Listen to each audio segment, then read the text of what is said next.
Alam nyo ba na ang pinakamagandang unit ay makikita nyo lang dito sa may Kinit, Pasig. Ito ang GS Passion A-Bike. So dito tayo ngayon sa shop nila. Kung makikita natin, may isang unit dito na dinubli ang wattage. Dating 700 watts, ngayon umabot na siya ng 1,500 watts na pwede siyang makaakyat dito sa may Antipolo area. At saka sinabayan pa ng speaker na multi-function na yung mga naka-built-in dyan. So makikita natin na napaka-smooth ang kulay. At saka kung makikita natin, may side mirror siya pero may ilaw na siya. Okay. So sinabayan pa ng minipan na napakalakas. So malakas yung minipan niya. And then may wiper na. Kung makikita natin, wow, ang ganda. Ang wiper na pang sasakyan yung wiper niyan. Kasi smooth lang ng sasakyan pag nag-wipe yan. So sinabayan pa yung ilaw niya na LED. So napakalakas yung ilaw na yan. And then yung gulong niya tubeless na. Chrome na yung mags. And then yung stabilizer niyan, kung makikita natin yung shock niya sa harap is napaka-smooth yan. So pag nag-handle ng mga lubak-lubak ay kaya niyang i-handle yan. No? So may ang stereo nito is napakalakas. Yung bass niyan sa stereo malakas yan. So ito yung may paatras at saka drive. Ito mga function na to. Then marami kang makikitang picture sa loob. And then ito lagayan ng tubig, kung pwede mong lagyan ng tubig, ayan. So sinabayan ng napakalakas yung pit boat rig na yan.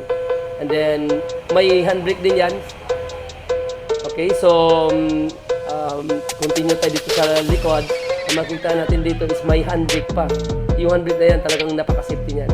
Makikita natin guys. So yun, inaano natin yung quality nito talaga, yung kumbaga kinukuha talaga natin yung quality na yung goods talaga na unit.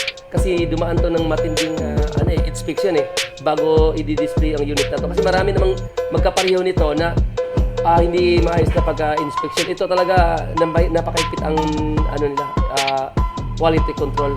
So itong basket na yan, napaka-aktiba yan. Kung titingnan natin, may hydraulic shock pa yung basket niya sa likod. Kung makikita natin, may maliit na shock yan. Yan ang tinatawag na hydraulic shock. So napaka advanced na yung mga safety features niya. So ito naman, ang laki ng compartment, makikita nyo guys. Kahit 2 sakong bigas, tatlo kaya dyan, ipagpatong-patong. Ang laki ng compartment na yan. Makikita nyo.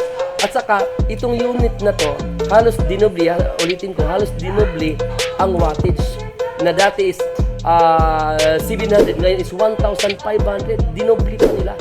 So makikita natin yung gaano ka-advanced yung unit na to sa GS. So yun, dito nilagay nila yung battery. Pwede mong lagyan ng 32 ampere yan. And then pwede mong lagyan ng 20 ampere. 60 volt 20 ampere and then 60 volt 32 ampere. So yun ang pwedeng ilagay na battery dyan. Nasa inyo kung gusto nyo matagal malubat. So itong klaseng e-bike na ito, makikita mo lang dito sa may GS. So yan guys, we hope na mas naintindihan natin yung promo nila ngayon.